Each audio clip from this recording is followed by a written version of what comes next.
Breaking news చూస్తున్నాం. హైదరాబాద్ సిటీలో భారీ వర్షం కురుస్తోంది. గురువారం అర్ధరాత్రి నుంచి ఎడతెరిపి లేకుండా వర్షం పడుతోంది. అర్ధరాత్రి నుంచి కంటిన్యూగా వర్షం పడడంతో నగరవాసులు తీవ్ర ఇబ్బందులకు గురవుతున్నారు. ఉదయాన్నే ఆఫీసులకు వెళ్లేవారు అవస్థలు పడుతున్నారు. వర్షపు నీరు రోడ్లపైకి చేరడంతో పలు ప్రాంతాల్లో ట్రాఫిక్ జామ్ అయింది. దీంతో వాహనదారులు ప్రయాణికులు ఇబ్బందులు ఎదుర్కొంటున్నారు. వాతావరణ ప్రభుత్వ హెచ్చరికల నేపథ్యంలో ఇప్పటికే జీహెచ్ఎంసీ, హైడ్రా, మాన్సూన్ ఎమర్జెన్సీ టీంలు అప్రమత్తమయ్యాయి. వరద ప్రభావిత ప్రాంతాలు, లోతట్టు ప్రాంతాల్లో సహాయక చర్యలు చేపట్టాయి. రాబోయే 2 గంటల పాటు హైదరాబాద్ లో మోస్తారు నుంచి భారీ వర్షాలు కురిసే అవకాశం ఉందని వాతావరణ శాఖ హెచ్చరించింది. వచ్చే 23 గంటల్లో వాతావరణ శాఖ అధికంగా వర్షాలు పడతాయని వెల్లడించింది.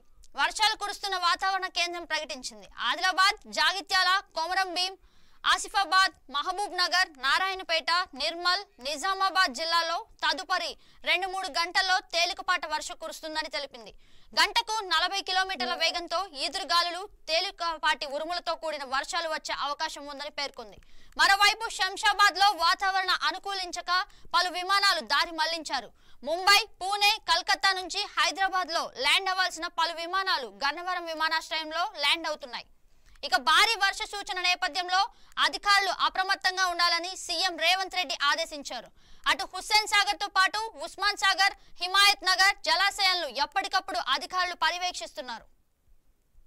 ఇక ఇదే అంశంపై మరింత సమాచారం మా కరెస్పాండెంట్ శివకృష్ణ ఫోన్ లో అందిస్తారు. చెప్పండి శివ, హైదరాబాద్ రెయిన్స్ గురించి మీ దగ్గర ఉన్న అప్డేట్స్ ఏంటి? థ్యాంక్ యూ గగన. హైదరాబాద్ నగరాన్ని భారీ వర్షం ముంచెత్తింది. గురువారం రాత్రి మొదలైన ఈ వాన ప్రజెంట్ శుక్రవారం కొనసాగుతూనే ఉంది. దీంతో పాటు నగరంలోని పలు ప్రాంతాలు జలమయ్యాయి.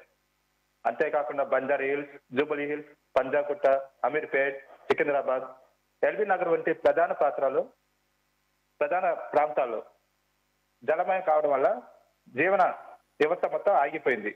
కోటి, మోజం జైహీ మార్కెట్ ప్రాంతాల్లో విద్యుత్ సరఫరా కూడా అంతరాయం కలిగింది గగన. కారణంగా అధికారులు ఏమని స్పందించారు? దీనిపైన ఏ విధమైన వాతావరణ శాఖ అధికారులు ఏ విధమైన స్పందన చేశారు? అలాగే ప్రజలను ఏ విధంగా అప్రమత్తం చేస్తున్నారు? గగన, బంగాళాఖాతంలో ఏర్పడిన ఆవర్తనం గురువారం నాటికి అల్పపీడనంగా మారిందని, దీని ప్రభావంతో వర్షాలు కురుస్తాయని హైదరాబాద్ వాతావరణ కేంద్రం ఇప్పటికే వెల్లడించింది. ఈ అల్పపీడనం శుక్రవారం నాటికి వాయుగుండంగా బలపడి శనివారం నాటికి దక్షిణ ఒడిశా, ఉత్తరాంధ్ర తీరం మీదుగా ప్రయాణించే అవకాశం ఉందని తెలిపారు. దీంతో రాష్ట్ర వ్యాప్తంగా శుక్రవారం, శనివారం ఈ 2 రోజుల పాటు భారీ నుంచి అతి భారీ వర్షాలు కురుస్తాయని వాళ్ళు అంచనా వేస్తున్నారు. అలాగే ఇప్పటికే వాతావరణ శాఖ పలు జిల్లాలకు ఆరెంజ్ అలర్ట్ ప్రకటించింది.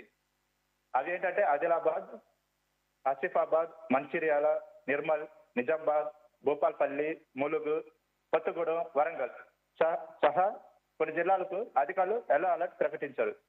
అలాగే వీటితో పాటు శనివారం నిర్మల్, నిజామాబాద్, వికారాబాద్, సంగారెడ్డి, మెదక్, కామారెడ్డి, మహబూబ్ నగర్ జిల్లాలో అతి భారీ వర్షాలు కురిసే అవకాశం ఉందని, ఈ మేరకు ప్రజలు జాగ్రత్తగా ఉండాలని వాతావరణ శాఖ వెల్లడించింది. వర్షాలతోటి రోడ్లు జలమయమైనట్లుగా తెలుస్తుంది. ప్రజలకు అప్రమత్తంగా అధికారులు జారీ చేశారా? అవును గగన, అధికారులు అప్రమత్తమై ఎప్పటికప్పుడు పర్యవేక్షిస్తూ జాగ్రత్తలు జారీ చేస్తూ ఉన్నారు. ఈ జలమయ కారణంగా కొన్ని ప్రాంతాలు విద్యుత్ కూడా నిలిచివేయటం జరిగింది. ఈ సమయంలో మత్స్యకారులు కూడా ఈ సమయంలో ప్రజలు ఎట్టి పరిస్థితుల్లో బయటకు రాకూడదని, వచ్చే ముందు కొన్ని జాగ్రత్తలు తీసుకోవాల్సిందిగా అధికారులు వెల్లడించారు. ఎప్పటికప్పుడు ప్రభుత్వం కూడా పరిశీలిస్తూ జాగ్రత్తలు తీసుకుంటున్నారు.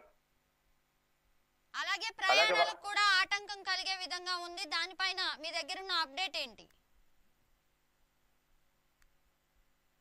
రోడ్లన్నీ జలమయం కావడం వల్ల ఎక్కడికక్కడ ట్రాఫిక్ జామ్ అవుతున్నాయి. దీనివల్ల జాబ్ చేసుకునే వ్యక్తులు కానీ, ప్రయాణాలు చేసే వాళ్ళు కానీ చాలా ఇబ్బందులు ఎదుర్కొంటున్నారు. వాహనాలు కూడా ఎక్కడికక్కడ ఆగిపోయాయి. ఇదే కాకుండా వాతావరణ శాఖ హెచ్చరికల నేపథ్యంలో రాష్ట్ర ప్రభుత్వం పూర్తిగా అప్రమత్తమైంది గగన. సీఎం రేవంత్ రెడ్డి జిల్లా కలెక్టర్లతో సమీక్షించి కీలక ఆదేశాలు జారీ చేశారు. అధికార యంత్రాంగం అప్రమత్తంగా ఎప్పటికప్పుడు ఉంటూ లోతట్టు ప్రాంతాలు ప్రజలను అప్రమత్తమయ్యి సురక్షిత ప్రాంతాలకి పునరావాస కేంద్రాలు తరలించాలని ఆయన సూచించారు.